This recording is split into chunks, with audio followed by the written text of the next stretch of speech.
अरे जी, मैं आपकी आत्मा की 47 शक्तियों का जो फर्स्ट एपिसोड पढ़ रहा था। जी। आपने हमें समझाया है कि 47 शक्तियों का विवरण करते हुए आचार्य कुंद कुंद भारती ने हाँ। आत्मा को एक तत्व माना है, और उमा स्वाति जी ने उसी को एक जीव द्रव्य के रूप में समझाया है। हाँ जी। मेरा प्रश्न ये है कि जब जीव द्रव्य और जीव तत्व में क्या अंतर है, क्या भेद है, और दोनों हाँ। आचार्य को इसको अलग अलग देने में क्या आवश्यकता थी? जीव तत्व तत्व जो होता है, जीव तत्व जो है, हम्म। उसमें सिर्फ उसका क्या, वो ज्ञाय की है तत्व जो है। और उसमें पुद्गल का मिश्रण है, ये समझ लो। तत्व बनने में पुद्गल लगा है उसमें। जैसे जो जीव द्रव्य है, जीवास्तिक आय द्रव्य में पुद्गल नहीं है। वो द्रव्य छह द्रव्य है। छह द्रव्य के सबकी आइडेंटिटी अलग अलग है। तो हम्म। छह द्रव्य में पुद्गल अलग है, जीवास्तिक आय अलग है, पुद्गलास्तिक आय अलग है। लेकिन तत्व के अंदर पुद्गल से पुद्गल का मिश्रण हो गया, जीव से, जीव के साथ में, जीव द्रव्य के साथ में। उसके साथ जो हुआ, अब उसकी प्रॉपर्टीज डिफरेंट हो। जैसे पुद्गल है, पुद्गल शरीर हाँ। फॉर्म में आया। शरीर फॉर्म में आने में पुद्गल जो है, उसकी प्रॉपर्टीज पुद्गल वाली नहीं रही। उसको हमने अजीब तत्व कहा। क्यों कहा अजीब तत्व? कि ये जीव के साथ लगा हुआ है पर जड़ है, इसलिए इसका नाम हो गया अजीब तत्व। वहां उसको जब पुद्गल था तब उसको भूख नहीं लगती थी, कुछ चाहिए नहीं था, विश्राम नहीं चाहिए था, कुछ नहीं चाहिए था। उसमें उसका कुछ अंत भी नहीं होता था। वो सारा हमेशा ही, मतलब है कि त्रिकालिक था। यहां पर जो शरीर के साथ पुद्गल आया, इसका ये जो है, ये मरता भी है। हम कहते हैं मरता है। जीव है, जीवास्ती का है, जीव नहीं मरता। उसकी आत्मा निकल जाती है, पर ये तो खत्म होता है ना। इसमें परिणमन हो जाता है। जाते परमाणु नहीं है, पर ये जो फॉर्मेशन हुई है, इसका अंत हो जाता है। और उसका परिणमन होकर परिवर्तन हो जाता है। गैसेस बन जाती हैं, लिक्विड बन जाता है, ये सारा हो जाता है। अब जो गायक स्वभाव है, ये ध्रुव ही है। और जो जीव द्रव्य है, उसमें उत्पाद, व्यय और ध्रुव होता है, ध्रुव होता है। उसमें बाकी सारी प्रॉपर्टीज भी है। ये सिर्फ ज्ञायक ही है। ये जानने वाला है इसमें क्या है। ये सिर्फ हम कहते हैं इसका काम सिर्फ जानना है। ये जीव तत्व का है, जीव तत्व, ये दोनों में फर्क है, बेसिक फर्क। तो इसका मतलब तत्व की जो शक्तियां हैं वो सीमित हो जाती हैं। तत्व की शक्तियां सीमित नहीं होती है। उसको गायक सिर्फ उसका काम है जानना। जानना काम हो गया। शक्ति जो है, शक्तियां उसके साथ भी सारी हैं, जो कार्य कर रही हैं आत्मा के साथ में। वो शक्तियां उसके साथ भी हैं। पर उसका गायक स्वभाव है, वो ध्रुव ही है। उसमें उत्पाद व्यय नहीं हो रहा। जो आत्मा का जो है ना, उसमें कोई उत्पाद व्यय नहीं हो रहा। जीवास्ती काय में उत्पाद व्यय ध्रुव तीनों है, तीनों चीजें। महाराज जी, लेकिन ऐसा तो नहीं है, क्योंकि अगर जीव द्रव्य को भी माने या जीव को हम जो नौ तत्व के अंदर भी माने, तो दोनों की प्रॉपर्टी सेम है, खाली नाम फर्क है। वहां पर हम बोल रहे हैं उसको नहीं नहीं कि नहीं, नाम जीव और नाम ये नहीं नहीं नहीं, ऐसा नहीं है। जीव ऐसा और ऐसा अजीव। है। ये सब्जेक्ट हम अलग लेंगे। ये इसको अलग लेंगे, ऐसा नहीं होगा, कंफ्यूजन होगा। इसकी पूरी तुलना जो है ना, तुलनात्मक सारे पॉइंट्स की टेबल है। उसके हिसाब से आपको समझा देंगे, वो हमारे पास तैयार है। वो हम बता देंगे उसको, फिर इस ढंग से बताएंगे। इस तरह जो कैजुअल अप्रोच से करेंगे ना, कंफ्यूजन हो जाएगा। हाँ, थोड़ा आप इस कंफ्यूजन था महाराज जी, आप इसलिए आप मुझे आपको आप डिस्टर्ब करना पड़ा। आप आप ये मानकर चलें कि जीव तत्व, ये हमने बीच बीच में पॉइंट लिया है कई बार, ये आप लोग मिस कर हम्म। गए कि हाँ। हाँ, ये कि ये नौ तत्व है और षट द्रव्य है। द्रव्य अलग है तो ये नौ तत्व आने की क्या जरूरत थी? जब द्रव्य है हमारे पास, तो षट द्रव्य जो है, जो इस संसार में, लोक में जो आपके साधन है, जो जीवन, आपका जीवन जिससे चलित हो रहा है, जो संसार में रहने का कारण है, वो क्या है? षट द्रव्य है। षट द्रव्य से आप जो है, पुद्गल भी है, जीव भी है। धर्मास्ति अधर्मास्ति, ये चलने में रुकने में सहायक करता है, आकाश स्थान देता है, ये है। अब यहां से मुक्त होना है, संसार से बाहर जाना है। अब संसार से निकलकर मुक्त होना है, तो तब कहते हैं हम नव तत्व आता है। नौ तत्व आते हैं। दिगंबर मान्यता में सात तत्व कह देते हैं, पदार्थ उनमें भी नौ ही है। तो सात तत्व कहते हैं। तो वो जो है तत्व है, वो तत्व हमारे उसके अंदर जो पुद्गल है। अब क्या, उन तत्वों से निकलते हुए फिर क्या है? कि अलग एक स्वरूप में एक आत्मा जो है, मुक्त आत्मा हो गई। मुक्त आत्मा निकल तो इसका अर्थ ये हुआ महाराज जी कि जितने भी सिद्ध आत्माएं हैं वो तो शुद्ध द्रव्य है, और हाँ बाकी संसारिक हमारे जो है वो तो उनको तत्व अच्छा, कहना चाहिए। उसको ये भी मान लो कि वो जो नीचे जीवास्ती काय है ना, ये जीवास्ती काय नहीं है जो शुद्ध आत्मा वाला है, उसका भी मेल नहीं हाँ होता वापस आकर, वो निवृत्त हो गया, वो निवृत्त हो गया तो शुद्ध हो गया, शुद्ध हो तो, हाँ ये सारी चीजें जो है ना ये हाँ जी, हाँ 24 कैरेट का हो गया ना। नीचे जो था वो 22 कैरेट था, शरीर बना तो 14 कैरेट हो गया, और फिर 24 कैरेट हो गया।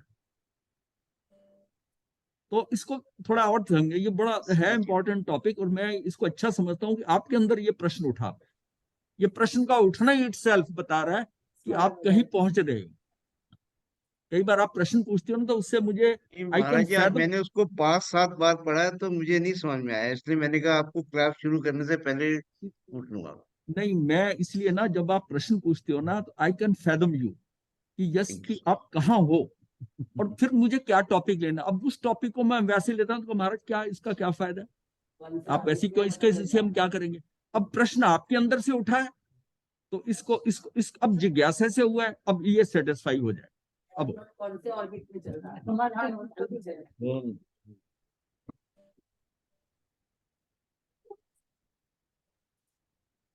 हमारी अप्रोच थोड़ी डिफरेंट है विपिन जी। मरेश्वरी जी, एक हाँ मिनट जी, के लिए। हाँ तो जी, इसका मतलब हुआ जो द्रव्य है वो शुद्ध है, हाँ और करेक्ट। जो तत्व है उसके साथ में पुद्गल है। हाँ हाँ। वो पुद्गल है। 24 कैरेट और हाँ 18 कैरेट की बात हुई है ना अभी, हाँ तो वो हाँ। क्लियर हो ये गया ठीक सारा। है ना, मैं कह रहा हूँ। अच्छा, और एक बात है ना, ये वो सिद्ध वाला मत लेना, वो अदर सुपर वो स्वतंत्र हो गया और क्लीन हो गया। रीजन है इस ये जो जीव द्रव्य है इसमें पुद्गल के साथ भिड़ने की आदत है, ये पुद्गल के साथ जाकर उसको लेता है, यानी इसमें कहीं ना कहीं कुछ इम्प्योरिटीज, कुछ है ऐसी चीज कि ये जाकर पुद्गल से मिलता है, और इसीलिए संसार की रचना होती है। उस वो जो द्रव्य बन गया सिद्ध सिद्ध का, ये वो प्योरेस्ट फॉर्म बन गया। ये संयोगित है, वो असंग है। नहीं ये है ही समझ नहीं, गया। नहीं संयोगित नहीं है, हाँ। है तो अपने इंडिविजुअल, वो जाकर संयोगित हो सकता है, संयोगित नहीं है। हाँ हो सकता है, संसार में नहीं व्यक्ति है। नहीं है, फिर जीवास्ती का अलग द्रव्य है, वो संयोगित होता है, हो सकता है। हाँ लेकिन ये जो है ये यहाँ पर संयोगित होने के बाद में क्या बन गया, जीव तत्व बन गया। अब जीव तत्व को इतनी हमने इतने गुणसान चढ़ाकर ऊपर से और उसको क्लीन करा, उसको भी फिर तो ये होता है कई बार किसी केमिकल के अंदर, किसी चीज के अंदर कोई खोट हो, उसमें हम कुछ और केमिकल मिलाते हैं, और फिर उस केमिकल को जब निकालते हैं तो वो खुद भी निकलता है और खोट भी निकाल के ले जाता है, जो उसके अंदर कुछ भी रह गया उस विभाग। तो अब जब क्लीन करते हैं तो क्लीन करते करते जो बचा खुचा उसमें रह गया, जो 22 कैरेट, 24 की बजाय वो 22 कैरेट था, वो अब 14 कैरेट बन गया था। 14 कैरेट को हम करते करते साफ 24 कैरेट बना गए। अब वो प्योरेस्ट फॉर्म हो गई उसके अंदर प्योरेस्ट फॉर्म हो गई। उसके किसी पुद्गल, किसी के साथ मिलना, किसी के साथ करना, कुछ नहीं रहा, कुछ नहीं। तो ऐसे समझो इसको, अगर भावों से समझ जाओगे ना तो आपको ये क्लियर हो जाएगा। तो सारी, अगर अदरवाइज ये सारा साइकिल चलता ही क्यों। ये जीव द्रव्य जो है, जो द्रव्य थे हमारे पास, उन द्रव्यों में से हमने सिलेक्ट करके, उन द्रव्यों में से जो जो आगे बढ़ता है उससे लेकर उसको परम शुद्ध कर देना, उस शुद्ध को परम शुद्ध कर देना है। तो उसके लिए पहले कुछ मिलावट होगी, और वो मिलावट जो होती है वो पुद्गल की है, ये शरीर बन गया, ये सारी चीजें। फिर उसको धीरे धीरे हमने बढ़ाया, 1 इंद्री, 2 इंद्री, 3 इंद्री, 4 इंद्री, 5 इंद्री, सारी इंद्रियां जब बढ़ गई, उसकी सारा सक्षम हो गया। अब कहा ये इंद्रियां ठप कर दे, तूने जो पाना था पा लिया, अब रुक जा, अब रुक जा, अब इंद्रियों को स्टॉप कर दे, मन को स्टॉप कर दे, ये कर दे, और अब तू वो जो है ना, अब तू निकल जा इससे। क्योंकि जब वो स्टॉप कर देगा सारी चीजें, तो क्या, जब निष्क्रिय हो जाएगा, रुक जाएगा 14वें गुणस्थान के बाद में, तो सारा माल यही रह जाएगा, और वो निकल जाएगा, वो निकल जाएगा, शुद्ध फॉर्म, शुद्ध निकल गया। तो ये परम शुद्ध हो गया, शुद्धि था। वो द्रव्य भी शुद्ध कहेंगे हम, वो द्रव्य की अपनी प्रॉपर्टीज हैं। जब जीवास्तिक आया तो वो भी शुद्ध है, लेकिन उसमें क्या है, उसमें एक टेंडेंसी है कि पुद्गल के साथ भिड़ना, पुद्गल के पास, उसके साथ पुद्गल को पकड़ ले। और वो ऐसे चल रहा है। ये अपने समझने के लिए कि ये कैटेगराइज करके अलग अलग है, लेकिन वास्तव में प्रोसेस क्या है, ये केवली गम्य। महाराज जी, ये नौ तत्व भी आप बहुत क्लियर हो गए आज। हाँ, नौ ये जो तत्व क्यों है? डिस्टिंक्शन आपने समझाई है ना, हाँ, अब समझ में आ गया नौ तत्व का अर्थ और भगवान ने क्या सिग्निफिकेंस कहा क्या है है, कि सिग्निफिकेंस क्या है। नौ तत्व को जिन भावों से समझाया गया है, अगर वो भाव आपने पकड़ लिए तो आपका निश्चय से सम्यक दर्शन, निश्चय से सम्यक, व्यवहार नहीं, निश्चय से सम्यक दर्शन। वो जो तत्व है ना, तत्व में देखा जाए तो क्या है तो पुद्गल और जीव।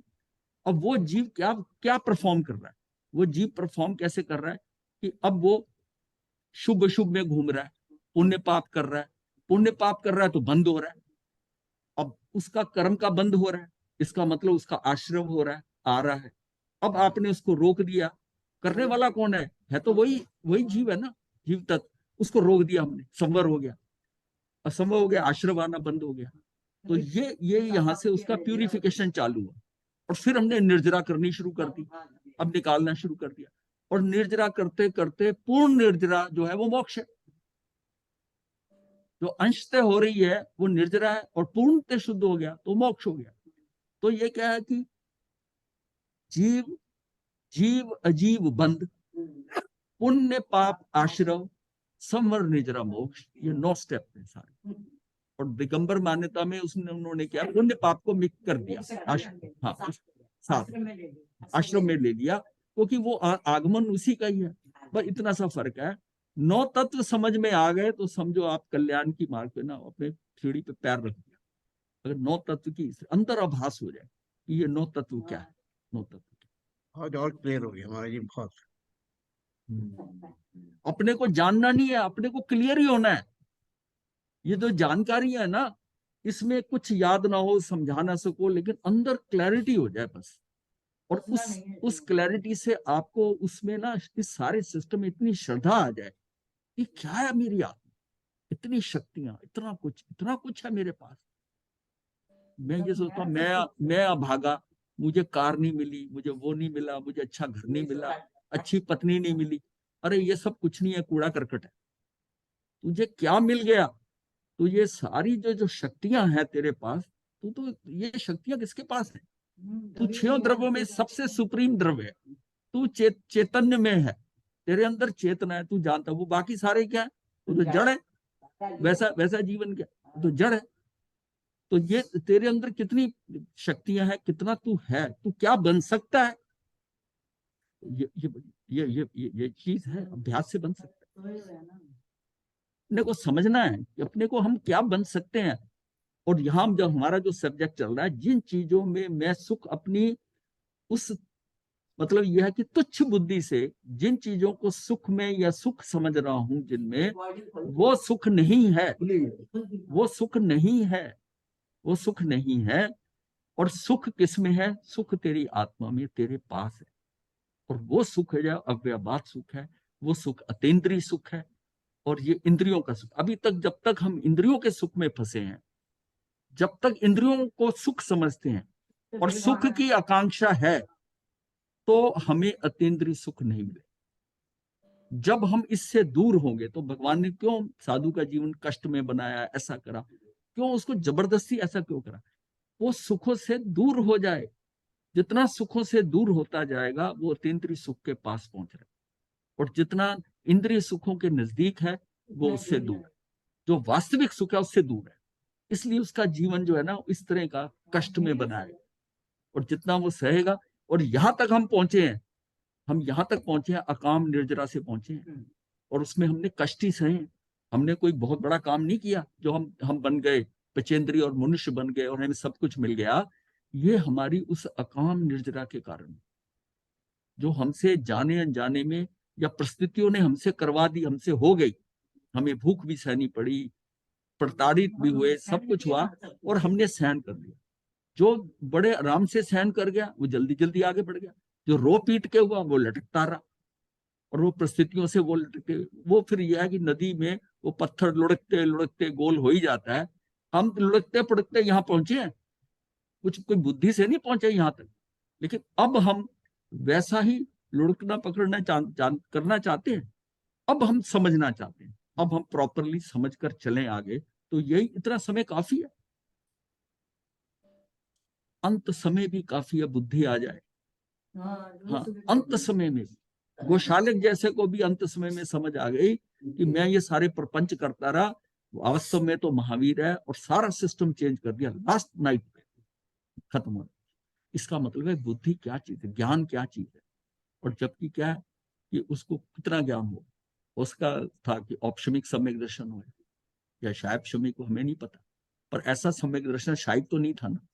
शायद नहीं होता, शायद होता तो इतना चक्कर क्यों करता, इतना तो हाँ नहीं, वो फिर इतने चक्कर को काटने जो बताया है। इसका मतलब जो भी हुआ उसका हो सकता है उससे औपशमिक ही हुआ, औपशमिक सम्यक दर्शन ही हुआ, लेकिन उससे ही से उसको सारा क्लैरिफिकेशन हो गया। तो ये जो है ना, इस ज्ञान के लिए, इस असली ज्ञान क्या है, सम्यक ज्ञान का मतलब है कि वो उसने उसको पकड़ो और अपनी कमियां नजर आ, दृष्टि ठीक होगी, दृष्टि ठीक होगी। चलिए अब शुरू करते हैं। अतीन्द्रिय सुख उसी के होता है जिसके अतीन्द्रिय ज्ञान हो, और ज्ञान को छोड़कर सुख नहीं रहता, और सुख को छोड़कर ज्ञान नहीं हो सकता। मतलब ये दोनों का कॉम्बिनेशन बनाया, मतलब अविनाभाविता जो है वो उसकी है, वो जहां ज्ञान होगा वहां सुख होगा, जहां सुख होगा वो ज्ञान। मतलब ज्ञान के अंदर जो ज्ञान को अनुभव करने वाली बात है ना, वो सुख है। सुख, जिस चीज के ज्ञान से आपको हल्का सा भी सुख मिलता है, इसका मतलब वो ज्ञान ज्ञान होता है। ज्ञान अनुभव में आ रहा है, ज्ञान हो, क्योंकि सारा काम हमारा ज्ञान में ही हो रहा है। जो भी हमारे पास एक ही रॉ मटेरियल है, ज्ञान है, वो किस टाइप का ज्ञान बना है वो डिपेंड करता है कि ये कौन सा सुख हो गया, किस तरह का सुख है, किस इंटेंसिटी का सुख है। अगर बहुत ज्ञान बहुत ऐसा जबरदस्त हुआ है तो उसका सुख उतना ही तीव्र होगा, ठीक है, हाँ, उतना ही प्रबल, उतना ही प्रबल। तो ये समझने के लिए, यानी ये हमारा जो एक्चुअली मापक क्या है उसका ज्ञान का, वो सुख के साथ हो गया। अदरवाइज इन दोनों को जोड़ने की जरूरत नहीं थी। हमारा ये मापक है, मापक, हाँ मापक है। सुख को छोड़कर ज्ञान नहीं हो सकता, वो छोड़ नहीं सकता। तो दोनों चीजें कॉम्बिनेशन है। ऐसे ज्ञान और सुख का संबंध अभिन्न है, तो दोनों एक मेक है, अभिन्न है। अर्थात अतीन्द्रिय सुख का साधन अतीन्द्रिय ज्ञान है। अब सुख अगर उस लेवल का लेना है कि अतीन्द्रिय हो, तो उसके लिए फिर ज्ञान जो है वो भी अतीन्द्रिय ज्ञान होना चाहिए। जब तक हमारा ज्ञान इंद्रिय ज्ञान है तो हमारा सुख भी इंद्रिय सुख होगा, और जो कि किसी काम का नहीं, क्योंकि वो उसको सुख का ही नहीं, सुखाभास का। और जो अतीन्द्रिय ज्ञान से सुख होता है, इसका शब्द उन्होंने आनंद दे दिया। सुख है जिसका कारण है, आनंद जिसका कारण नहीं, उसका कोई कारण नहीं, कोई कारण। तो इसलिए ये सुख का साधन अतीन्द्रिय ज्ञान है। स्वरूप दृष्टि से तो ज्ञान और सुख दो है। अगर स्वरूप देखेंगे तो ज्ञान अलग है, उसका स्वरूप अलग है ज्ञान का, और सुख का अलग और अलग। अब सुख जो है, सुख कहाँ लिया, सुख उन्होंने किस पे, उसको चरित्र में ले लिया ना, चरित्र के साथ में ले लिया। इसकी कोई शक्ति नहीं है सुख की, ज्ञान की ही है, ज्ञान ही है। ज्ञान के साथ सुख तो ऑलरेडी बिल्ट इन हो गया, क्योंकि ये सुख जो है, सुख और चरित्र जो है, ये तो मोहनी कर्म का फैक्टर हो गया, मोहनी कर्म का। तो उसको वहां जोड़ दिया उन्होंने। तो इसलिए, परंतु ज्ञान से जुदा सुख का संवेदन नहीं बताया जा सकता, ज्ञान से जुदा नहीं बताया सकता। हाँ जी, नहीं नहीं, शक्तियों में बात कर रहा हूँ। शक्तियों में जैसी आपकी चित्ती शक्ति है, चारित्र की जो शक्ति है, उसके साथ वहां वहां आ गया। सुख की और चरित्र की अलग शक्तियां नहीं है, अलग नहीं है। श्रद्धा और सुख है, वो सुख सुख सुख के साथ, सुख के साथ श्रद्धा जो है, यानी दर्शन का और चरित्र का दोनों को सुख के साथ जोड़ा, सुख के साथ जोड़ा, सुख के साथ। तो स्वरूप दृष्टि से ज्ञान और सुख दो हैं, परंतु ज्ञान से जुदा सुख का संवेदन नहीं बताया जा सकता। ज्ञान से जुदा सुख का संवेदन नहीं बताया जा सकता। यहां फिर यह प्रश्न होता है, और ऐसे गुण हो जो ज्ञान से अभिन्न नहीं बताए जा सकते हो, तो उनको भी ज्ञान से अभिन्न कर दो। कहते हैं कि और भी तो गुण है ना, कई अनंत शक्तियां हैं, और ऐसे गुण हो जो ज्ञान से अभिन्न नहीं बताए जा सकते, तो उनको भी ज्ञान से अभिन्न कर दो। तो वो भी ज्ञान से अभिन्न अभिन्न कर दो। इसका समाधान ये है कि जब उन गुणों का वर्णन आएगा तो वे भी ज्ञान से अभिन्न हो जाएंगे। अब उसका जब उसकी वर्णन आएगा ना, वो अपने आप अभिन्न हो जाएगा, वो ज्ञान के साथ जुड़ जाएगा। वो इतनी शक्तियां हैं, वो सुख के अंदर उस टाइम रिफ्लेक्ट हो जाएंगी। सुख वो मौजूद तो है, वो ऑर्केस्ट्रा वाली बात है ना, कि जब जिसकी बात आएगी कि जो सा म्यूजिक आएगा, यहाँ बंसरी की जरूरत है, यहाँ गिटार की जरूरत है, वो बजेगी तो आपको पता चलेगा ये तो गिटार बज रही है, ये तो ये बज रहा है, पर सारा ऑर्केस्ट्रा मौजूद है आपके पास। इसका समाधान यह है कि जब उन गुणों का वर्णन आएगा तो वो भी ज्ञान से अभिन्न हो जाएंगे। मतलब वो पढ़े हुए हैं, मतलब ऑर्केस्ट्रा तो सारे भिन्न भिन्न है, पर उस मेन म्यूजिक के अंदर वो अभिन्न हो जाएगा, वो भी बज जाएगा, वो भी बज जाएगा, जिसकी जो ड्यूटी है, और आपको पता चलेगा ये बज रहे हैं। अब क्यों इसलिए बज रहे हैं कि अभिन्न हो गए, वो भी जुड़ गए उसी म्यूजिक के अंदर। हाँ, और पड़े हुए थे, अलग अलग थे। ये तो ऑर्केस्ट्रा वाली बात तो बड़ी क्लियरली समझाती है ये। इसका समाधान ये है कि जब उन गुणों का वर्णन आएगा तो वे भी ज्ञान से अभिन्न हो जाएंगे। जैसे सूक्ष्म गुण ज्ञान से अभिन्न है, सूक्ष्म गुण जो है वो ज्ञान से अभिन्न है, वो ज्ञान के साथ एक में का सूक्ष्म गुण। यदि ज्ञान के स्वरूप निर्माण में से सूक्ष्म गुण को निकाल दे, उसका जो ज्ञान का स्वरूप निर्माण में से स्वरूप है जो ज्ञान का, उसमें से सूक्ष्म गुण निकाल दे तो उसका सूक्ष्मपना मिट जाना चाहिए। तो फिर क्या है, उसको मिट जाना चाहिए और वह स्थूल हो जाना चाहिए। परंतु ज्ञान स्थूल तो नहीं हो जाता, वो स्थूल नहीं होगा। इसलिए सभी गुणों को देखो जो आत्मा में भरे हुए हैं, वे सब अपना अपना भिन्न भिन्न लक्षण सत्ता को लिए हुए होते हैं, परंतु वो ज्ञान से भिन्न नहीं है। वो सारे म्यूजिशियन ऑर्केस्ट्रा में बैठे हुए हैं, कौन किस जरूरत में कैसा उनको बजेगा वो वैसा बजेगा, और वो उस टाइम आपको लगेगा वो अभिन्न हो जाएगा उसमें। नहीं तो वो नहीं तो वो है तो भिन्न भिन्न, नहीं तो उनको नाम अलग अलग नहीं दे सकते, हैं भिन्न भिन्न, पर उसी म्यूजिक के अंदर वो भी आ जाएगा और उसमें आपको पता चलेगा ये वाला बजा है। उसका म्यूजिक जो म्यूजिक वाले जानते हैं उनको पता है, इसलिए उसको अलग अलग बिठाया। तो ये है, सत्ता को लिए हुए होते हैं परंतु वो ज्ञान से भिन्न नहीं है, ज्ञान से भिन्न नहीं है। इसका मतलब है जिस समय सुख का अनुभव आएगा तो उसमें आपको, उसमें वो ज्ञान से भिन्न नहीं है, म्यूजिक से वो भिन्न नहीं है, लेकिन जब आउटपुट आएगा उसका तो आपको पता चलेगा ये है, ये तो ज्ञान से पता चलेगा, ज्ञान से पता चलेगा। अब क्या अध्यात्म मोक्ष मार्ग, इसमें अब ये जो अभी तक हमने किया है इसमें क्या बताया कि सुख और ज्ञान अविनाभावी है, दोनों साथ साथ हैं, एक होगा तो दूसरा होगा, दोनों को अलग नहीं किया जा सकता, वो सब वहां पर है। और उसके साथ सुख के साथ जो भी और भी जो चीजें हैं वो भी सारी साथ ही ज्ञान में समय होने पर वो भी अभिन्न हो जाएंगे, वो भी अभिन्न पड़ी हुई हैं, ये सारी सहकारी हैं, सहकारी। ये आगे वर्णन आएगा। प्रारंभिक दशा में मोक्ष को समझाने के लिए भेद दृष्टि से वर्णन होता है, समझ चुकने के बाद अभेद दृष्टि से वर्णन होता है। ये अध्यात्म वर्णन का तरीका है, पहले भेद कर करके बताते हैं और फिर उसको इकट्ठा बताते हैं ताकि उसको समझ आए कि क्या है।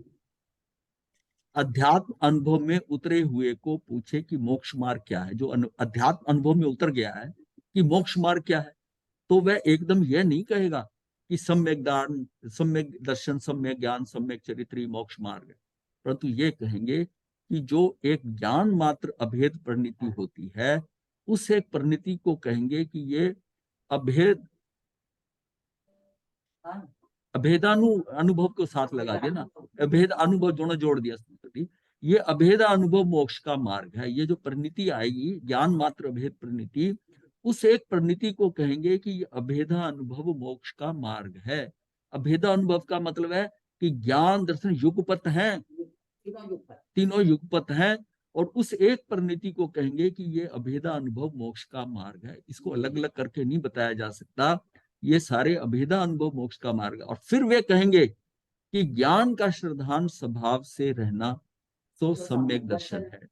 ज्ञान का श्रद्धान स्वभाव से रहना, श्रद्धा से उस ज्ञान के अंदर आपको इतनी श्रद्धा स्वभाव से रहना सम्यक दर्शन है। ज्ञान का ज्ञान स्वभाव से होना सो सम्यक ज्ञान है, और ज्ञान का राग आदि भावों के त्याग के स्वभाव से होना सो सम्यक चरित्र है, सम्यक चरित्र। इसलिए ज्ञान ही दर्शन, ज्ञान ही ज्ञान, ज्ञान ही चरित्र है, ये अभेद दृष्टि से बता रहे हैं। चरित्र वह है, वह जो किसी वस्तु को जाने और ऐसा जाने कि उसके जानने में राग आदि भाव नहीं रहे। परंतु वह चरित्र क्या है? चरित्र वह है जो बहुत देर तक ज्ञान में बना रहे। ये मोमेंटरी नहीं है। चरित्र का मतलब कोई क्रिया होगी, इसका मतलब है कि वो जो है बहुत देर तक ज्ञान में बना रहे, वो चरित्र हो गया। एक जो है सिर्फ दर्शन मात्र है, वन स्पॉट देखना। एक ज्ञान है जो खंड खंड वाला है, और एक ये है कि एक बार उदय में आया तो लंबा चले, वो चरित्र हो जाए। नहीं बात समझ में आई है? तीनों का जो ड्यूरेशन है, जो अवलोकन है, वो जस्ट स्पॉट होता है। ज्ञान में क्या होता है कि ये बार बार खंड खंड एक एक चीज होता है, खंड खंड है ज्ञान। और चरित्र जो है ये कंटिन्यूअस है, लगातार उस समय उतने ड्यूरेशन में जो क्रिया हो रही है, ये नहीं वो एक मोमेंट लिया और फिर वो बदल गया। चरित्र का मतलब है कि वो अब सम्यक चरित्र का मतलब है कि जो उसने समझ लिया, जो हो रहा है वो बिल्कुल व्यवस्थित हो रहा है, व्यवस्थित। नहीं तो वो चरित्र सम्यक चरित्र नहीं है कि भाव पलट गए। उसी समय भाव आया, इतनी थोड़ी देर का भाव आया और उसी समय भाव पलट गया। हाँ हाँ, भाव पलट गया, उसका भाव पलट गया, यानी कि अरे तू बेवकूफ पूरा लड्डू दे दिया है, आधा देता कुछ देता। फिर क्या भाव आया, अब और गिर गया नीचे कि वापस ले ले, अभी तो यही नजदीक ही होंगे। वो भागा भागा उनके पीछे गया कि महाराज वो लड्डू वापस कर दो। कितना मतलब, वो जो अहो भाव आया, ये उसकी क्या चरित्र की कमी है, चरित्र की कमी। वो बहुत छोटे समय के लिए आया। और ये कहा भी जाता है कि जो शुभ भाव होते हैं, जो शुद्ध भाव होते हैं, ये समय का शुभ भाव बहुत कम समय का होता है, कम समय होता है। शुभ भाव ज्यादा टिकता नहीं, लंबा पुण्य। इसलिए कहते हैं कि तू, वो कहते हैं अभी कर ले। ये तेरा भगवान यही कहते थे कि एक समय का प्रमाद मत कर। वो कह रहा था मैं दीक्षा लेना चाहता हूँ, कहते प्रमाद मत कर, मतलब अभी ले ले। इसका मतलब ये तेरा भी भाव है, पता नहीं चला जाए, बदल जाए।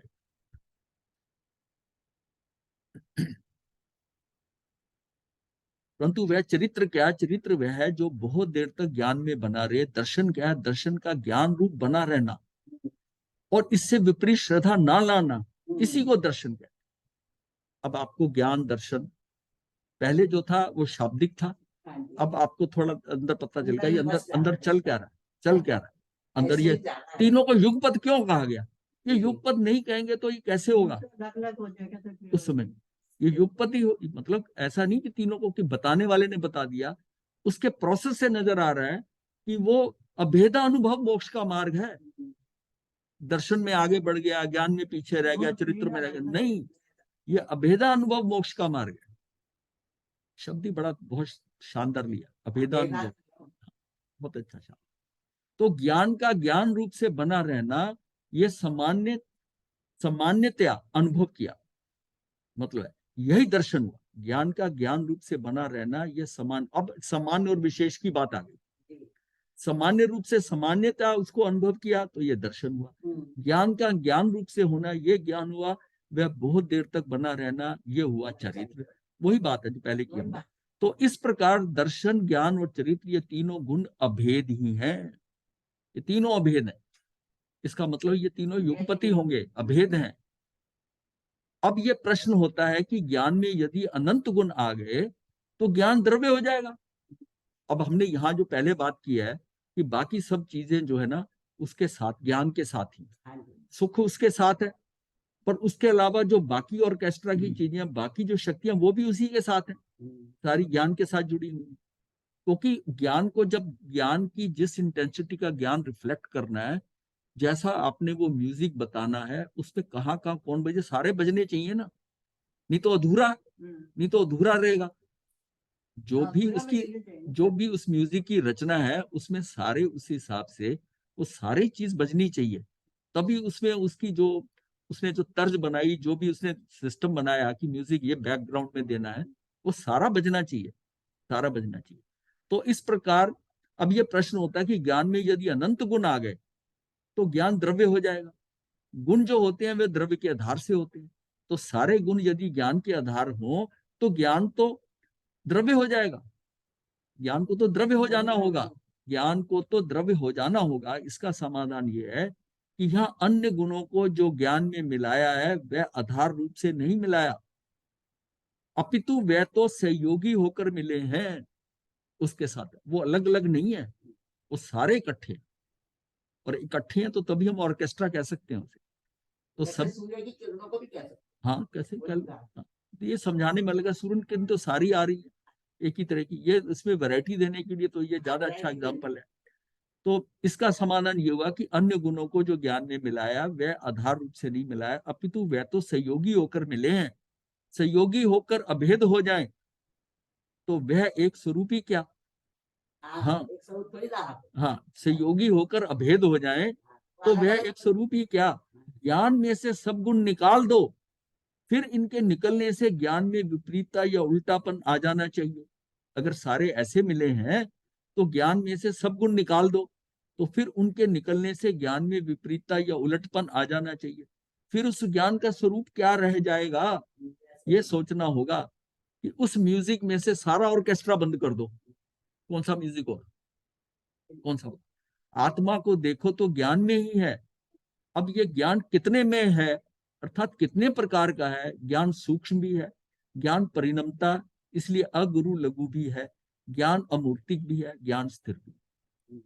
अब यहाँ पर अगुरु लघु है, हाँ अगुरु लघु जो है ना, क्या है ये गुण क्यों साथ में आ गया, ये सामान्य गुण है ये द्रव्य का, कि मतलब उस किसी भी द्रव्य के कम नहीं होता, हाँ बढ़ता है। कोई हाँ, गुण बढ़ता नहीं गुण का, वो गुणों के अंदर कोई हाँ, दूसरे गुण के पर्याय साथ भी नहीं होता, और उसकी पर्याय भी नहीं किसी के साथ में। द्रव्य भी रहता है गुण तथा, और प्रत्येक गुण मतलब एक का गुण दूसरे गुण से नहीं मिलेगा, एक की पर्याय दूसरी पर्याय से नहीं मिलेगी, इतनी स्वतंत्र रहेंगी। ये अगुरु लघु का कारण है कि एक द्रव्य जो है दूसरे द्रव्य का नहीं होता, एक द्रव्य दूसरे द्रव्य को छू भी नहीं सकता। अब ये है तो छू भी नहीं सकता एक द्रव्य, नहीं, अपने अपने तो उसमें है हाँ ना, हाँ ये सब सभा में रहता है। और जहां विभाव आता है, मान होता है। वहां जहां विभाव आता है वहां निमित्त नैमित्तिक संबंध आ जाता है दूसरे के साथ। लेकिन निमित्त नैमित्तिक संबंध से वो प्रभावित तो होता है, लेकिन जो परिणमन होगा उसके अपने में ही होगा, अपने में ही होगा, उसका पुद्गल का अपने में ही होगा, इसका अपने में ही होगा। मतलब मैं एक द्रव्य दूसरे द्रव्य का कर नहीं सकता, प्रभावित हो सकता है अगर वो उसका विभाव है, मतलब अगुरु लघु से वो हटता है।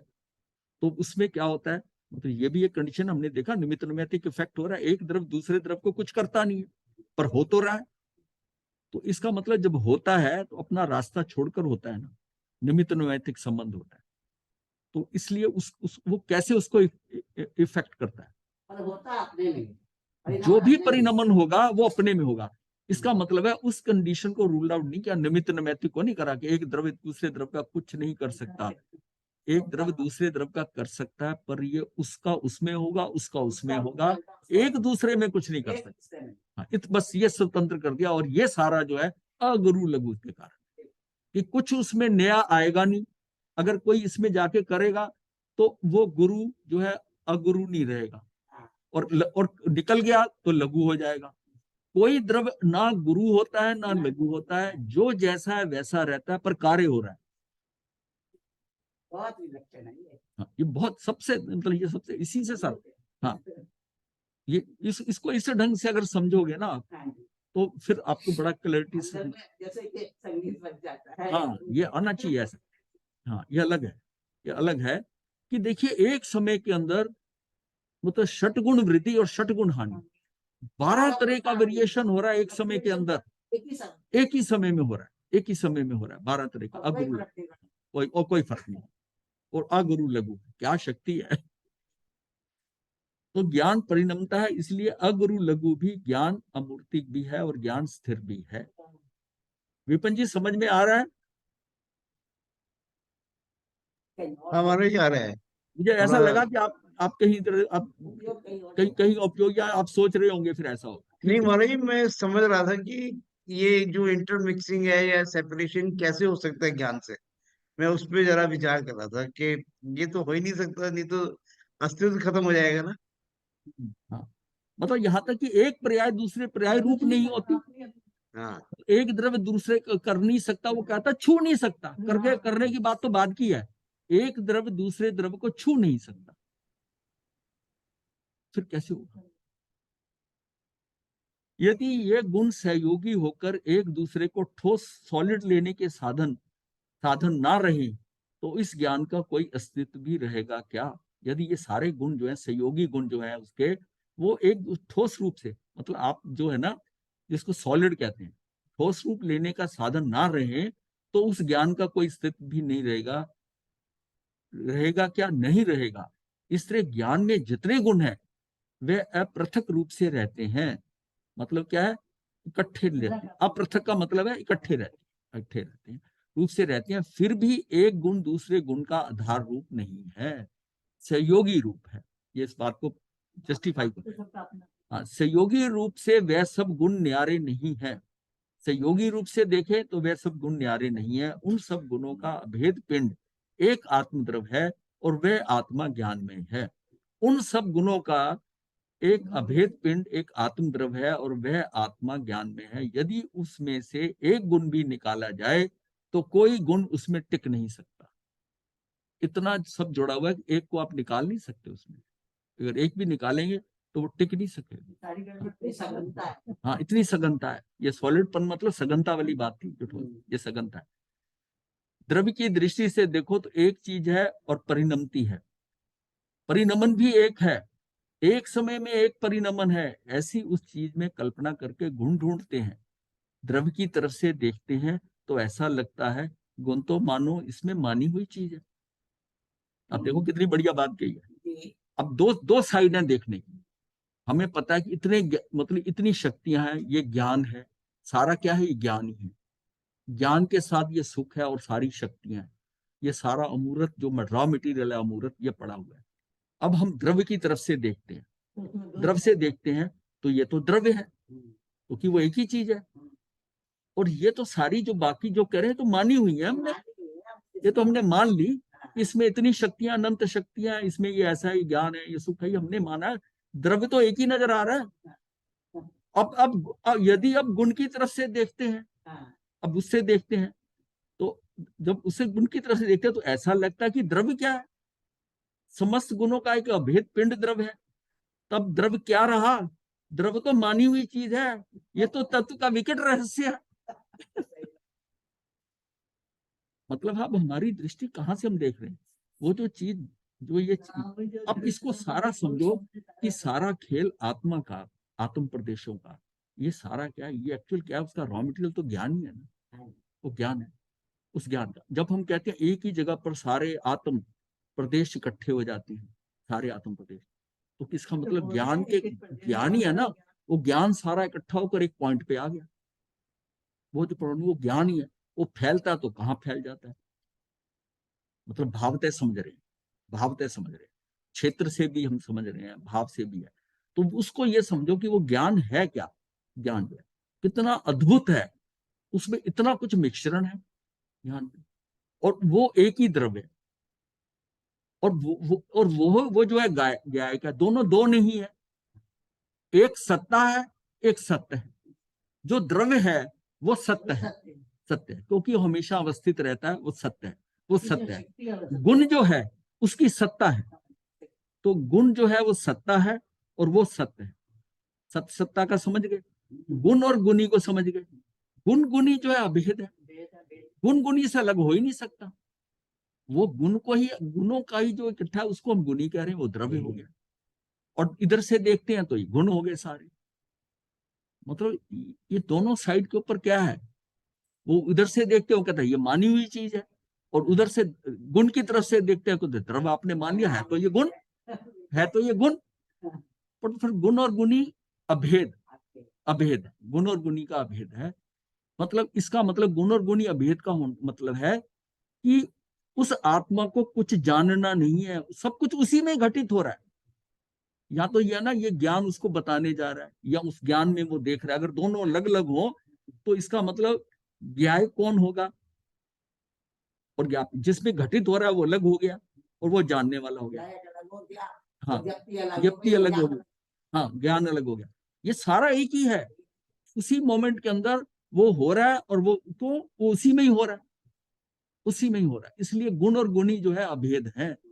जो कुछ उसमें हो रहा है वो अंडरस्टैंड, मतलब बताने की जरूरत ही नहीं कुछ। सत्य और सत्ता का भी हाँ, सत्य और सत्ता से क्लियर होता है कि ये द्रव्य सत्य है, क्योंकि हमेशा द्रव्य पता है, और गुण उसकी सत्ता है, सत्य है। बस यहां से अगर आप समझेंगे ना, सत्य और सत्ता, सत्य जो है वो गुणी है, सत्य जो है सत्य है, और जो सत्ता है ये गुण है, ये गुण है। यहाँ से मतलब यानी व्याप्य और व्यापक भाव जो होता है वो भी यहाँ ठीक है। हाँ, सत्य और सत्ता के साथ वो भी, मतलब जो ये भाव है ना, ये भी कर्ता कर्म के साथ ही है। ये भी करता है। ये निमित्त नैमित्तिक में नहीं आता, ये इसी में ही आता है। हाँ हाँ, इसी में आता है। वो तो इसलिए निमित्त नैमित्तिक, देखिए कितना जबरदस्त चीज है। और उसको उस ट्रायंगल, अगर दिमाग में ट्रायंगल हमेशा रहनी चाहिए कि कर्ता ये है, कर्म ये है, निमित्त उधर है, निमित्त नैमित्तिक है, राइट हैंड साइड पे। मिट्टी का अलग हाँ, कुम्हार और मिट्टी वाला, और उसी में ही जो करता है उसको हम आप कह सकते हो। तत्व का विकट रहस्य है।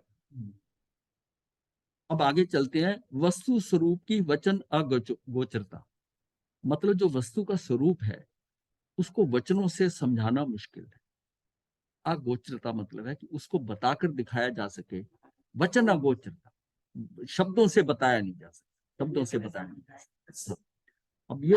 अभी हम सारा जो कार्य कर रहे हैं ना, वो आत्मा की एक्चुअल प्रॉपर्टीज, और आत्मा है क्या, हम उसको समझने के अंदर वो समझो कि मेरा रॉ मटेरियल क्या है, द्रव्य क्या है, आत्मा है क्या। जो अभी तक हमने शब्द शब्द से ही देखा था, अब हम मतलब उसको फिजिकली जो है ना महसूस करें, अपने अंदर महसूस करें। जो है वह अनुभव में तो सत्य उतरता है, जो है वो अनुभव में तो सत्य उतरता है, परंतु वचनों से सत्य नहीं उतरता। किसी को यह कहो कि तू आत्मा के बारे में बता दे, नहीं बता सकते, उन शब्दों में नहीं बता सकते। हर पहलुओं से दिखा जो है, हर पहलुओं से दिखा वह तो चीज है जो दिखा, यानी और कल्पना से जिस एक तत्व का आलंबन किया वह चीज नहीं है। जिससे आलंबन ले रहे हैं वो कोई चीज नहीं है, जो आपको दिखा है वो तो एक चीज है, और कल्पना से जिस तत्व का आलंबन किया वह चीज नहीं है, वो तो एक ही चीज है। जैसे अंगुली के सहारे चंद्रमा दिखाया जाए तो देखने वाला मात्र अंगुली को नहीं देखता, न बीच के मार्ग को देखता, वह तो उस उंगली की सीध में चंद्रमा को देखता है। अब आपको उन शब्दों से जो भी बताया जा रहा है, वो कह रहे उंगली ये ऐसे करते। अब उसको माता दिखाती है चंद्रमा मामा, तो वो उसको उंगली बच्चे को दिखाती है। बच्चा क्या उंगली देखता है? उंगली के बीच का जो रास्ता वो भी देखता है? नहीं, उंगली जहां पॉइंट आउट हो रही है उधर देखता है। अब ये जो पॉइंट आउट किया जा रहा है, जो बताया जा रहा है, आप उधर देखो, उधर देखो, उसके ऊपर देखो कि सारे चंद्रमा दिखाया जाए तो देखने वाला मात्र उंगली को नहीं देखता, ना बीच के मार्ग को देखता, वह तो उस उंगली की सीध में चंद्रमा को देखता है। इसी तरह सब दृष्टियों से जहां पर जो है ना, मतलब देखने वाला मतलब उस उंगली की सीध में देखता है, तो जिस दृष्टियों से जहां वह एक निर्विकल्प अखंड एक ज्ञान स्वभाव अनुभव में आए तो वह सत्य लगा, और उस अनुभव में विकल्प किया तो वह सत्य नहीं लगा। विकल्प नहीं करना, बस जहां पॉइंट आउट किया जा रहा है वो अनुभव में आए, ये कंडीशन है। उसी समय निर्विकल्प अखंड एक ज्ञान स्वरूप अनुभव में आए। आप किसी को ये नहीं कह सकते, जैसे वो कछुआ कहता था ना, कि उसने रोशनी की किरण देख ली, उसने कहा मैं बाकियों को बुला के लाता हूँ, और फिर थोड़ी हुआ, वो तो गायब हो गया। ये एग्जाम्पल जो है ना, इसलिए कि कुछ दिखाया नहीं जा सकता। ये जिसको दिखना था, जिसने देखना था, उसी को ही दिखा और उसी क्षण दिखा। वो जो क्षणिक उपादान था, उस समय उस जगह वो काई हट गई और उसकी निगाह बाहर चली गई, और उसने देखा ये तो अद्भुत, अंदर क्या बाहर, अंदर अंधेरा था ना, पानी से काई से ढका हुआ था, अंदर अंधेरा था, थोड़ी सी उसमें देखा और उसने प्रकाश देखा है, वो प्रकाश नजर आ गया उसको। अब वो इतना उसमें उसको आनंद आया उस प्रकाश से, उसको ऐसा लगा कि मैं सबको लेके आता हूँ बताने, सबको लेके आया। तब तक वर्षों पहले पढ़ा था ये पूर्व मध्यम क्या था सूत्र का। हाँ, ये उसी में आता है। समझ में आ रहा है। हाँ, तो वो अब उसे कहा ये देखा तो है ही नहीं वहां पे। और फिर बहुत इंतजार की, कई बार आगे चक्कर लगाए होंगे, लेकिन वो फिर दोबारा थे नहीं। इसी तरह जिस टाइम वो सुख का अनुभव आता है ना आत्मा में, उसको आप सारी जिंदगी फिर लगे तो फिर कभी कभी आ भी जाता है, ऐसी स्थिति आ जाए तो आ भी जाता है। पर जिस तरह का वो पहली बार आया ना, समझ लो उसको कुछ लोग ऐसे उसको ढूंढते रहते कि वैसा है, वो नहीं आता। इसी तरह से सब दृष्टियों से जहां वह एक निर्विकल्प अखंड एक ज्ञान स्वभाव अनुभव में आए तो वह सत्य लगा और उस अनुभव में विकल्प किया, ये है तो कि नहीं है, ये है क्या, ये बता रहे। अनुभव में विकल्प किया तो वो सत्य नहीं लगेगा। हाँ, विकल्प आ गया। हाँ हाँ, उस अनुभव को यदि वचन से कहें तो वह सत्य बात नहीं बैठेगी, नहीं बता सकता, कोई शब्दों से नहीं बता सकता, नहीं बैठेगी। ये शब्द तो बहुत कुछ बताए, ये भी तो वचन है। ये शब्द तो सारा स्पष्ट कर रहे हैं, ये स्पष्ट कर रहे हैं। ये शब्द ना हो जरा सा भी चेंज हो ये भी शब्द अनुभव, ये बात हो रही है अनुभव की। शब्दों से जानकारी हो रही है लेकिन अनुभव नहीं आ रहा, अनुभव आएगा।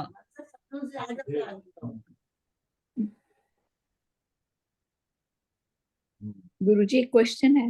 हाँ जी बोलिए। हाँ, क्वेश्चन ये है कि अभी आपने जैसे बताया कि हाँ जी। वो आपको जो अनुभव होता है वो एक बार आता है तो फिर आप उसको ढूंढते रहते हो तो वो वापस नहीं आता। नहीं, वापस ये नहीं कहा वापस नहीं आता, वापस आ भी सकता है, ऐसी बात नहीं है, वापस आ भी हाँ सकता है। बट इन जनरल जो है हर आदमी के विषय से लोगों के उस समय वो सोचे कि आज आया तो कल भी आ जाए, ऐसा। यहाँ तक कि जी आज जो ध्यान लगाना कल दोबारा वैसा नहीं आता। हाँ, और वो वो बात जब आपकी आएगा तो सही। अपने हिसाब से आएगा, आपकी मर्जी से नहीं आएगा। हाँ नहीं, अगर वो बात तो सही, वो हाँ बात तो आपकी 100% हाँ उसमें आई एग्री विद।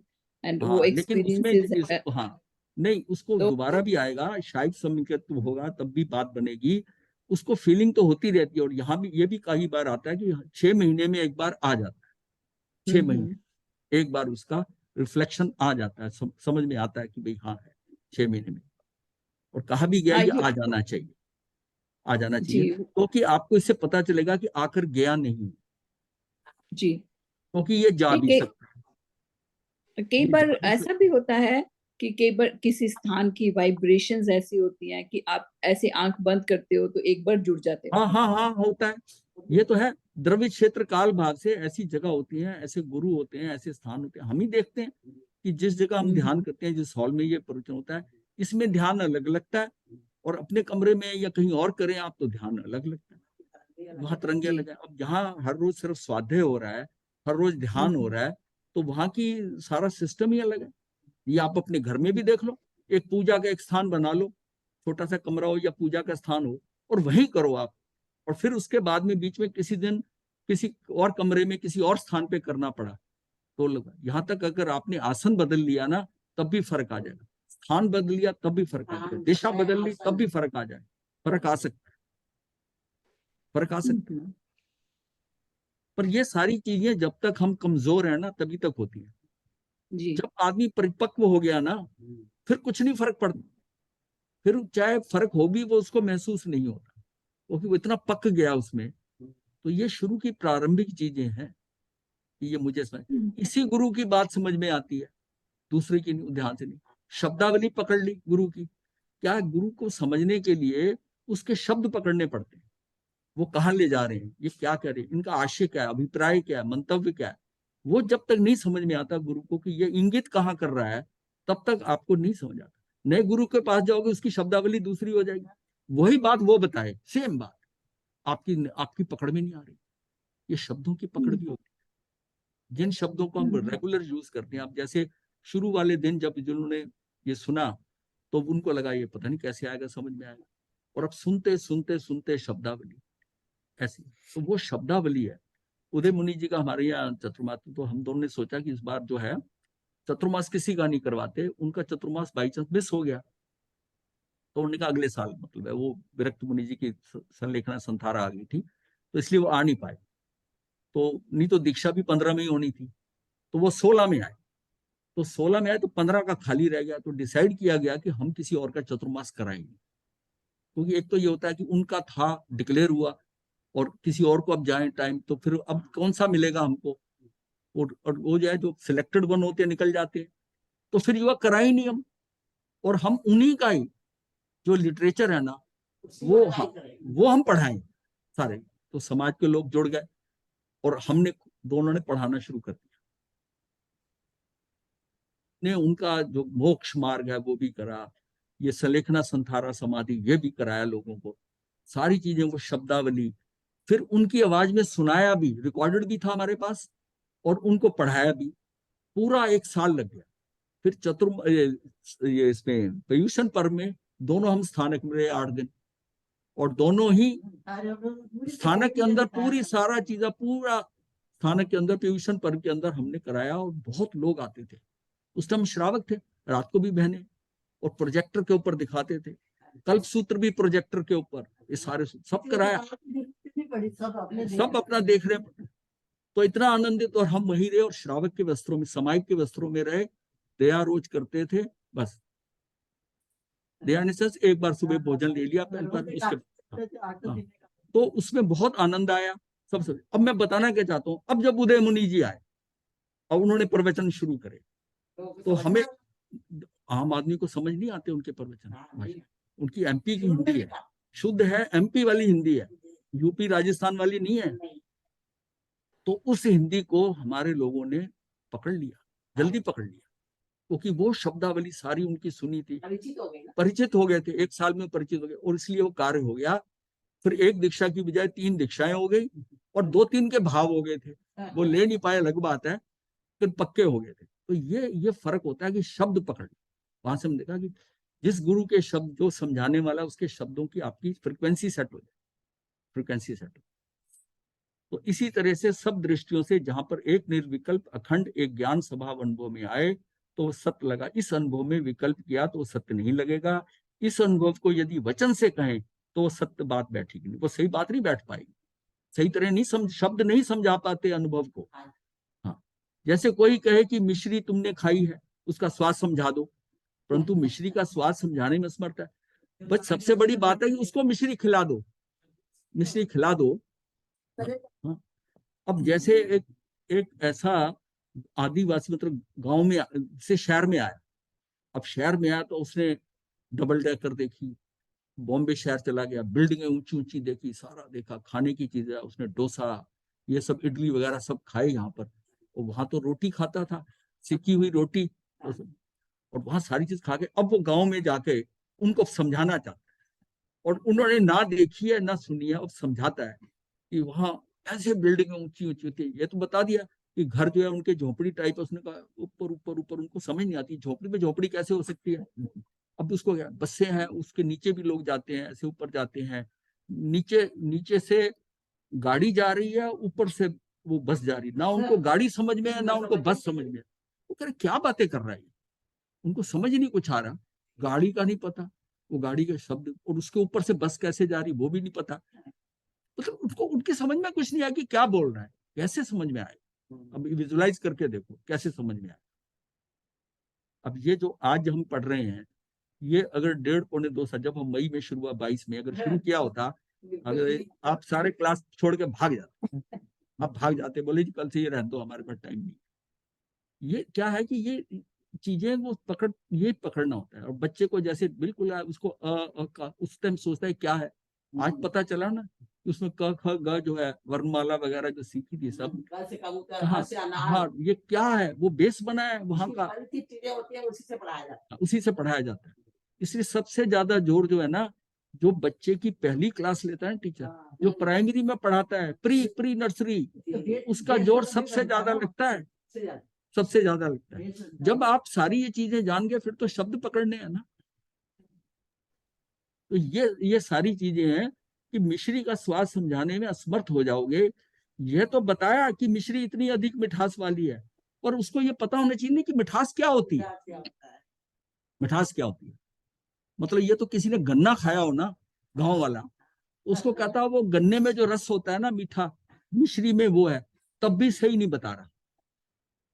तब भी सही नहीं बता रहा कि मिश्री की मिठास क्या है। शब्द की मिठास अलग है, अलग शब्द है। की मिठास अब अलग है। इतना वो पकड़ सकता है कि ये मतलब कड़वी नहीं है, ये ऐसी है, हाँ, तो फिर आसपास ही पहुंच पाएगा शब्दों से। एक्चुअल वो चीज जो है वो अनुभवी।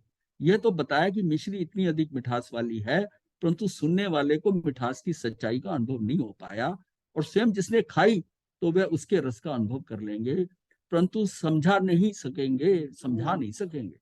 इसी प्रकार से जो है ज्ञान के अनुभव को वचन से कहें तो वो सही नहीं बैठेगा। अब अपनी को बिल्कुल जो कुछ बताया गया ना, उससे अपने आप को निकाल लिया। अब गुणों की द्रव्य आश्रितता, सारे गुणों का एक समूह, सारे गुणों का एक समूह ऐसा एक जो पिंड है वही तो एक द्रव्य है। सारे गुणों का एक समूह ऐसा एक जो पिंड है वही तो एक द्रव्य है। गुण द्रव्य के आधार में है, ये हमने जान लिया है। द्रव्य की ओर से देखो तो द्रव्य है, द्रव्य का परिणमन द्रव्य को यह तरंग है, मतलब द्रव्य का है, द्रव्य का परिणमन द्रव्य को यह तरंग है, और तरंग में सब गुण विद्यमान हैं। वो नहीं माना, हाँ, की होना चाहिए। हाँ, हो सकता है, हो गया है। द्रव्य की परिणमन द्रव्य को ये तरंग है, और तरंग में सब गुण विद्यमान है, वो तरंगित है, जैसा तरंगित है। आत्मा जानती है तो ज्ञान गुण, देखती है इसलिए दर्शन गुण, और राग आदि से रहित है इसलिए चरित्र गुण, निराकुलता का भाव है। इसलिए सुख गुण अमूर्तिक है, क्योंकि क्या है कि उसमें कुछ नहीं बना। सुख गुण जो है अमूर्तिक है। ये सुख कौन सा है? अतीन्द्रिय सुख की बात कर रहे हैं। हाँ, ये अमूर्तिक है, इसलिए अमूर्ति गुण अनुभव में आते हैं। ये आत्मा की शक्तियां हैं, जिनके परिणाम स्वरूप आत्मा की तरंग होती है, उन्हें कहते हैं शक्तियां या गुण। ये सारी जैसे उसमें तरंगित है ना, ये तरंग की तरह उसके साथ ये सारी जो चीजें एक तरंगित है, मतलब उसके अंदर जो लहर आ रही है उसमें कई तरंगे हैं, कई तरंगे मिलके आ रही हैं। इन सब गुणों में से किसी भी एक गुण का निर्माण ही सारे गुणों की वजह से होता है। इन सब गुणों में से किसी भी एक गुण का निर्माण ही सारे गुणों की वजह से होता है। यदि उसमें से और गुणों के को भिन्न माने तो एक गुण भी अपना स्वरूप कायम नहीं रख सकता। अगर उसको एक को भी अलग कर देंगे ना, पूरा स्वरूप ही कायम नहीं रह सकता। परंतु एक गुण का भी अन्य कोई गुण आधार नहीं है। यानी इतना सघनता से, इतनी सघनता से वो सारे जुड़े हुए हैं, काम अपने समय समय पे करते हैं। हाँ, हाँ, यदि उनमें से और गुणों को भिन्न माने तो एक गुण भी अपना स्वरूप कायम नहीं रख सकता, परंतु एक गुण का भी उन्हें कोई गुण आधार नहीं है। आधार होगा तो उनमें अभेद सिद्ध नहीं होगा। अगर उसका आधार होगा तो अभेद सिद्ध नहीं होगा। इसका मतलब ये बताया कि क्यों हम कह रहे हैं ऐसा इकट्ठा, कि ये इसलिए कि उसका कोई आधार होगा तो उनमें फिर ना जो है अभिन्नता जो है सिद्ध नहीं हो सकती। फिर इसका मतलब ये आधार है तो उसके ऊपर वो डिपेंड कर इस आधार। अब आकाशास्ती का अलग है उसका आधार, और बाकी 5 आधे हैं, जबकि 6 ही वो आकाशास्ती काय भी उसी में ही ठहरा हुआ है, ये कहा। तो ये 6 है, लेकिन उसका मतलब ये अलग हो गया ना, ये सबको स्थान दे रहा है, तो आकाशास्ती काय अलग है, ये एक बिक नहीं है। यहाँ पर ऐसा नहीं है, ऐसा नहीं है। उससे समझेंगे तो आपको बड़ी जल्दी समझ में आ जाएगा छद्र में, कि ये गुणों के अंदर कोई किसी का आधार नहीं है, और ये हैं सारे इकट्ठे, तब यह भेद सिद्ध होगा। अगर एक आधार कर दिया तो बाकी अलग हो जाए, वो नहीं, वो नहीं। आत्मा में ज्ञान ही प्राधान्य है, मतलब उसका क्या है कि इसको प्रधान इसी को ही माना ज्ञान को, कि आत्मा में अब इतनी शक्तियां की बात कर ली हमने सारी। तो अमृतचंद्राचार्य जी को ज्ञान से इतना लगाव था, ये उनपे कमेंट कर रहे हैं कि इतना लगाव था कि सुख का वर्णन करने की बात करते भी उसमें ज्ञान को रख दिया। वो कहते हैं जब भी बात करते हैं आप कहते हो ज्ञान ही है, ज्ञान ही ये है, दर्शन भी ज्ञान है, ज्ञान ही ज्ञान है, चरित्र भी ज्ञान है, और जो कुछ हो रहा है ज्ञान है, जो सुख शक्तियां सब ज्ञान है। भाई इनका इतना लगाव हो गया ज्ञान से, और कुछ बता ही नहीं रहे, ज्ञान ही ज्ञान कर रहे। तो कहा गया कुछ भी वर्णन करें तो बीच में ज्ञान का वर्णन करने लग जाते हैं, वह ज्ञान गुण के ही पक्ष में इतना क्यों है। अब ये उनका क्वेश्चन था कि हर बात में आप ज्ञान ले आते हो, कुछ और नहीं है क्या? कुछ भी नहीं है, सब कुछ ज्ञान ही है, एक ही रॉ मटेरियल है, एक ही है। एक दृष्टि से यदि देखें, अच्छा ठीक है, थोड़ा इसको कर दे। एक दृष्टि से यदि देखें तो उन सब गुणों में राजा एक ज्ञान गुण है, और ऐसा मालूम होता है कि इस ज्ञान की रक्षा के लिए ही वह सारे गुण हैं, उस राजा की रक्षा के लिए ही ये सारे गुण हैं। बहुत इंपॉर्टेंट पॉइंट है, बहुत इंपॉर्टेंट पॉइंट है। एक दृष्टि से यदि देखें तो इन सब गुणों में राजा एक ज्ञान गुण है, हमेशा वो राजा की बात करते हैं, ज्ञानी क्यों करते हैं? और ऐसा मालूम होता है कि इस ज्ञान की रक्षा के लिए वह सारे गुण हैं। ज्ञान में यदि अमूर्तपना ना आए, अमूर्तिकपना ना आए, तो ये ज्ञान मूर्तिक बन बैठेगा और वह मतलब वह अतीन्द्रिय ज्ञान नहीं रहेगा। अब उसका अमूर्तिकपना भी तो है ना ज्ञान का, तो वो रहेगा। इस प्रकार ज्ञान के स्वरूप की रक्षा के लिए अमूर्त गुण आया, ज्ञान की सत्ता रख देने के लिए उसमें सूक्ष्म गुण आया, उसकी सत्ता रहे। आत्मा में सूक्ष्म गुण है। ज्ञान ज्ञानी रहे, अन्य गुण रूप या अन्य द्रव्य रूप अथवा अध्रुव पर्याय रूप ना बन जाए, इस शक्ति को अगुरु लघु बनाया गया है। यहाँ छोड़ देते हैं, हाँ पूरा। अब इसको देख करते हैं दोबारा, इसलिए इसको पढ़ गया ना थोड़ा।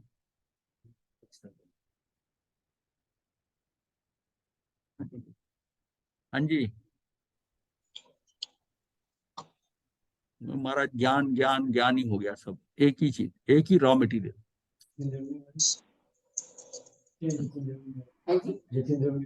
महाराज जी, तो हम ज्ञान की बात तो करते हैं, तो हाँ। भाव भी तो प्रधान है ना?